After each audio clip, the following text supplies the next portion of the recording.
Look how torn that bushing is.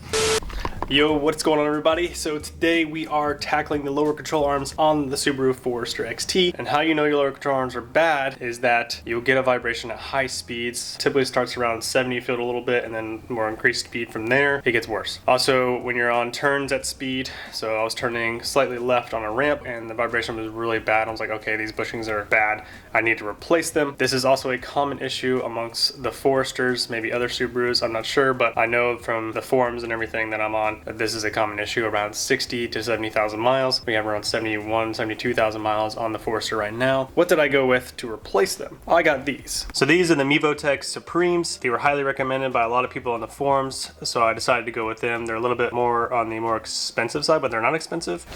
So you got the entire lower control arm in here. Now, why not just replace the bushing? Well, honestly, this is probably cheaper, especially if you're doing it yourself. Also, you're getting a brand new bushing, you're getting a brand new control arm, and you're getting a brand new ball joint. So why not? Literally for both of these was under $200 shipped from Rock Auto. And here are the part numbers for both of them. Typically I'm a person who says go get OEM, and that's because I'm typically a Toyota person and the Toyota OEM parts will last you hundreds of thousands of miles. But this car, for some reason, they like to go out around 60 to 70,000 miles. Seems to be a common trend with these Subarus. But hey, here we are, we're learning about Subarus and we're gonna learn something new today. So let's get the car in position, jack her up, put her on jack stands.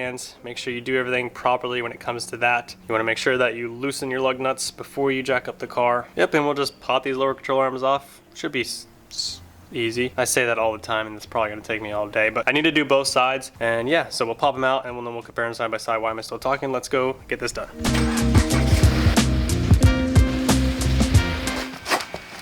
Before you get the vehicle all jacked up, jack it up a little bit and start spraying all those bolts, especially if you have one that's more in a rust belt. You really don't want to snap into these bolts, so spray some stuff on there. Freeall is a great product. I'll link it down below for you guys. You can use PB Blaster, WD-40 even, but this stuff works really, really well. So I'm going to go ahead and spray all the bolts that we're going to need. So basically it's all the bolts that are going to be attached to that lower control arm. Also, when you start jacking it up, things will start flexing, and that'll allow the penetrating oil to get in a little bit further into those crevices. So it should help you out. Maybe put a mask on. Alright, so the car is in the air. You got your jack point here. Same thing on the other side. Center jack point is right there, just in case you're wondering. We'll have to take the sway arm links off here.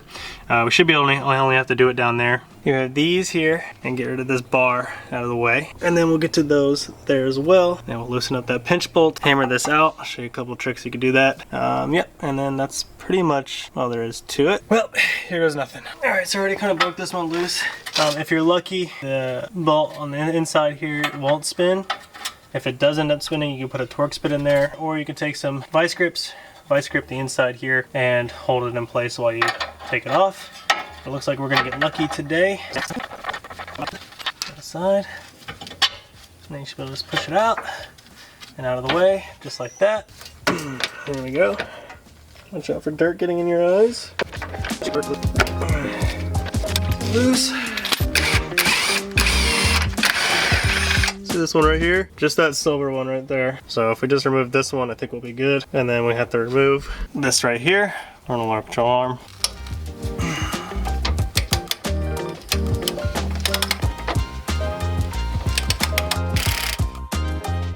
That's where you gotta be careful. There it is. Put it over that side, and then come after it on this side. There we go. Hopefully I jack my car up enough to get some space in here.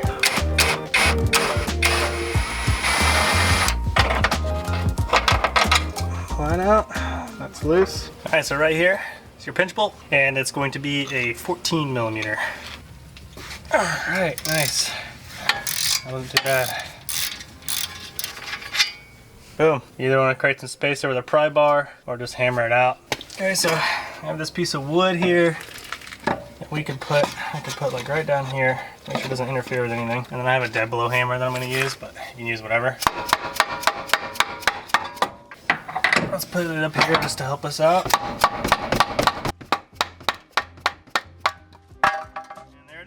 Now if you end up looking up in here, it's probably a little bit rusty. So it'll be a good time now to kind of clean that up a little bit, and it'll help it go in with the new one to go in a lot easier. If you are somewhat mechanically inclined, you guys can totally do this. It's not that bad. Well, we're not done yet, so let's wait till the end. All right, so here's our old one. We have this rusty ball joint here. Now this bushing is bad. It's got some cracks in it. I don't know if you guys can see that, but it's got some cracks in it there. It's got some cracks in it there and everything. But I noticed that this bushing right here is really, really bad. I should not be able to move that this easily. And that could be really contributing to those vibrations. Another bonus to just getting a whole new unit, here it is. It also comes with a nice new through bolt too, so if you ended up snapping yours, it comes with one, so that's nice. So you see on this one, I can't wiggle this at all. The bushing is solid. I'm really excited to see how improved the ride is. So let's go ahead and get this one installed on this side, and we can move over to the passenger side.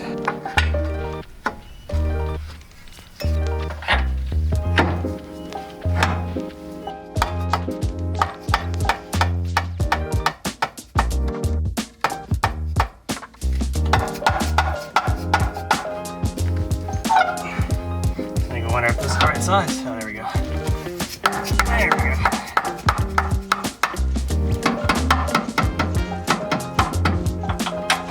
There we go. Fine adjustments there.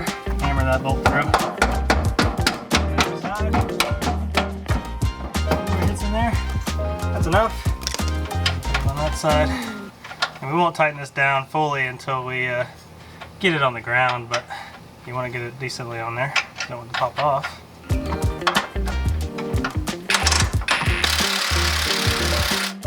Now let's get this ball joint in. I think this will be enough for us to do it.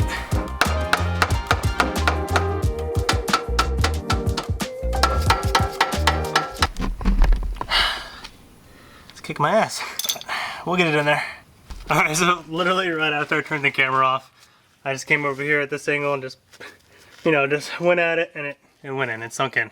Checked it all the way around, make sure it's good. So now we can put the pinch bolt in, 40 foot-pounds. However, I don't have, all my Torx wrench sockets are half. I don't have the 14 in that, so fortunately I won't be able to do that, but that's okay. I mean, just tighten it down really tight and it's not gonna come off, so that's what we're gonna do.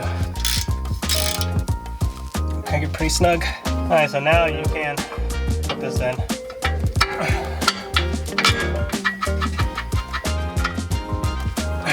Go.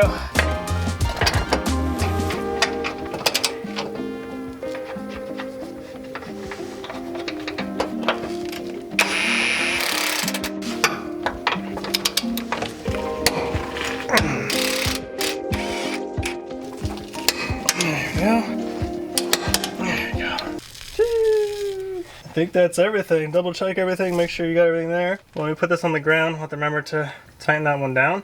Alright, so I'm gonna go ahead and hop over to the driver's side, get that side done as well. It's just a little bit different on the other side, not really, but yeah, just follow the same steps as you did on this side, and I'll see you guys when I'm done with that side. Alright guys, so before I tackle the driver's side, I wanted to show you guys this bushing while it was still in. But look how torn that bushing is. And what's interesting is that driver's side didn't feel as bad as the passenger side did. Like the most vibration felt like it was coming more from the right side. But yeah, this bushing looks far worse. Yeah, I just want to show you that real quick. Alright, so the new one's in for that side. Here's the old one. Here's that bushing up close. Pretty gross. This one wasn't too bad here. And at least I can't wiggle it really. A little bit. Yeah. Not as bad as that one. Maybe that's why that one felt the vibration a lot more on that side. A little trick here. So this bar piece here, what really helps is to put these in first. All right, so before you bolt up anything else, put these in first, otherwise it'll be a little off and it's difficult to get that in. So I had to unbolt everything because I got ahead of myself. Cool. So let's just throw the wheels on now and hope nothing falls apart. Alright guys, that's a wrap. She's on the ground. Sitting kind of high right now because it's gonna have to settle. Black stuff all over my face, dude. Don't forget to tighten down the through bolt. I'm gonna get under there now, tighten that down, make sure that's good to go. Make sure you tighten your lug nuts down. If you have access to a car lift, use it, man. It would make it so much easier on you. But I don't, and this is what I got. So I was able to get it done. Now just make sure that you go get an alignment done. So I'm gonna schedule an alignment, go get that taken care of, and we should be good to go. See you guys in the next video. Later. I just bought a new whip. Spend a couple thousand just to cruise it. Shawty said she love me, but I swear she'll never prove it. I never tell her, but I put it in the music. Well, that's okay. All I wanna do is make the best of my whole day. Thank the Lord up above, get the cream on the side, make you laugh to no end. That's the stuff that I love, love. da da da da.